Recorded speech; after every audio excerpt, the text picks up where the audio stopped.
introduction. And the speaker for today is Attempting Pathways Motivational Strategies. The title of the speech is Displaced Trust. And the purpose of the speech of this project is for the member to present a speech on any topic, receive feedback, and apply to the second speech. The purpose of the speech is for the member to demonstrate that he or she has applied the feedback received from his first speech. Thank you, Varsha. Over to you. Thank you, Nazneen. Now we have the second speaker, who is an advisor, consultant, and a coach. He is one of the most enthusiastic Toastmasters that I've come across in the recent past. He's one of my team members as per the TPL division. Besides, he's a motivational speaker and has inspired hundreds of students. Putting my hands across and wishing all of you to put our hands together for Nagesh for the speech titled Displaced Trust. Displaced Trust, Toastmaster Nagesh. Thank you, TMOD. Thank you, TMOD. And audio and video check, please. Yes, it's audible and you're visible too. Thank you. He who do not trust enough will not be trusted. Building trust is crucial at workplace, at personal space, and even in the neighborhood. When we trust someone, we have confidence in them. We recognize their abilities and strengths, and we place our faith in them.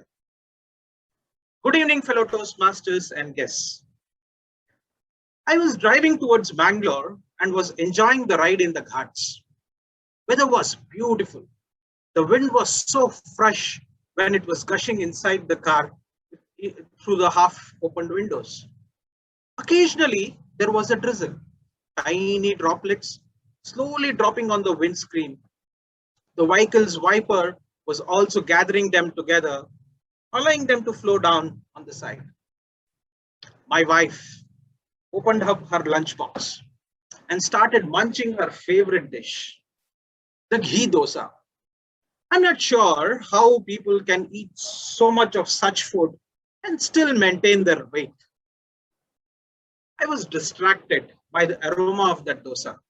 Yet, I had to be busy driving with occasional peep at the rear view mirror, which displayed meandering roads and plantation that we were leaving behind. Looking at them was such a treat. I also noticed there was a couple behind us on the bike. When my wife finished her lunch, I could see this couple on the bike next to the car.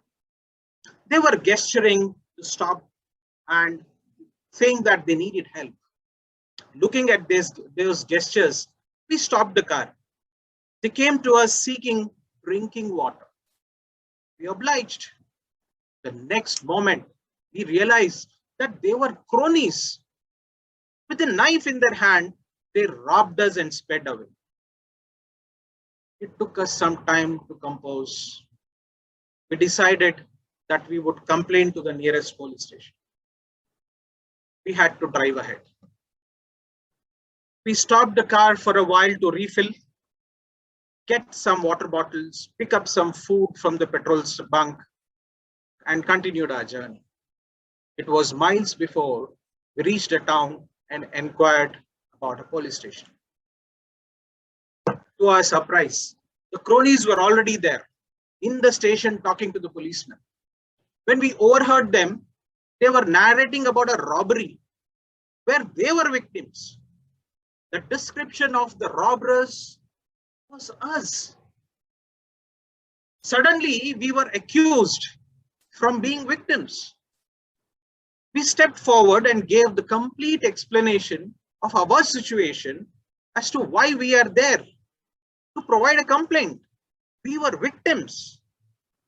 We narrated the whole story The police officer was staring at us the entire time. When we completed our narration, he said, "That's the exact narration which other party gave." We were surprised. We were ready to give dashcam videos and pleaded with them to believe our story. The police wouldn't listen to us. They thought that the first narration was the right one, and we are making it up. Every effort from us was on deaf ears. The bikers were let off. We spent the entire night and even the next day till the noon in the police station. Everyone who walked into the station were looking at us as if we are thieves.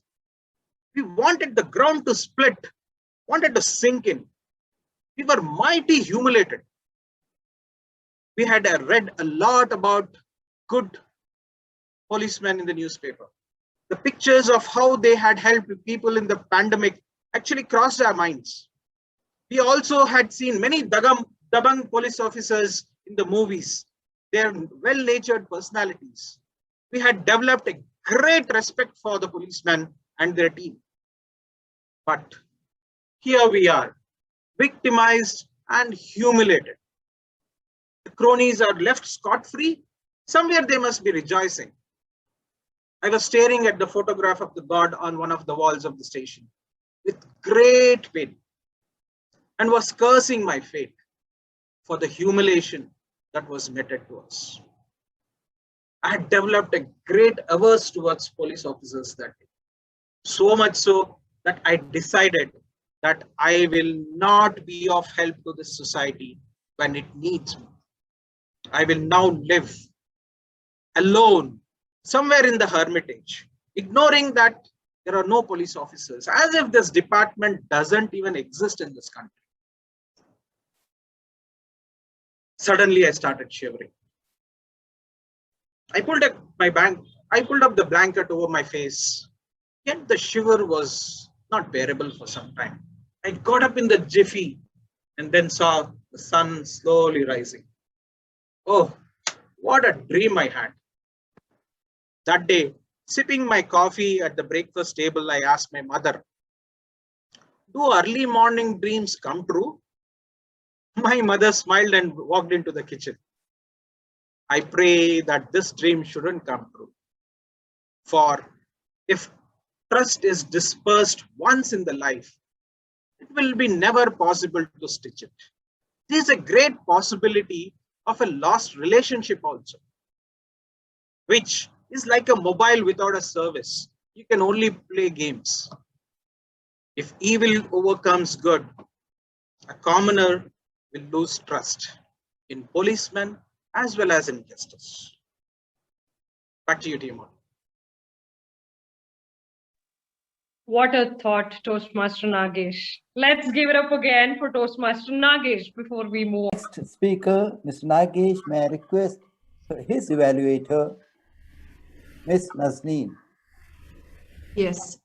Good evening, fellow Toastmasters, esteemed guests, and particularly Nagesh. A delightful speech, Nagesh.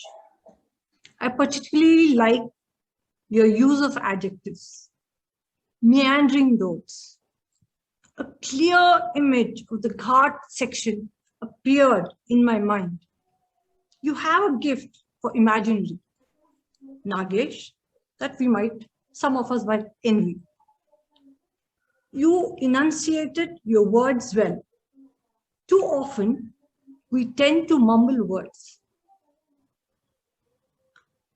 which I found helped to clearly paint your words and your story well. However, a speech is like a hammer. An end, a beginning, that is it's like a hammer. The beginning, the content, the body, and the end. The beginning and end was great. Body, I feel that you should work on. You had a parallel graph. You should have peaks and valleys in your speech. For example, when you said, I pulled out of the blanket, you said, you pulled out of the blanket. You could have dramatized it and use your voice modulation by saying, I pulled out of the blanket. In future, I'm sure you will incorporate this. And I suddenly feel like a chef who has to sample a dish, savor the ingredients, and explain how to bring about more delicious flavors in your life. Message of your speech was great. The way you put it together, however, try to bring it closer so that we can all fall in it. And to add credibility to your speech, you spoke about your personal experience. Great job. Coupled with your powerful voice, helped me to observe and let me sink in your speech really well. To conclude, incorporate the speaker's triplet. Seek it, nurture it, and strike back again. It was an engaging speech and a satisfying one. Hope to hear more speeches for you. Congratulations, Nagesh. And I would just like to conclude about your feedback. Yes, you have improved. Only if you could dramatize a bit, it would have been more better. Thank you so much. Thank you, Nazneen. Thank you.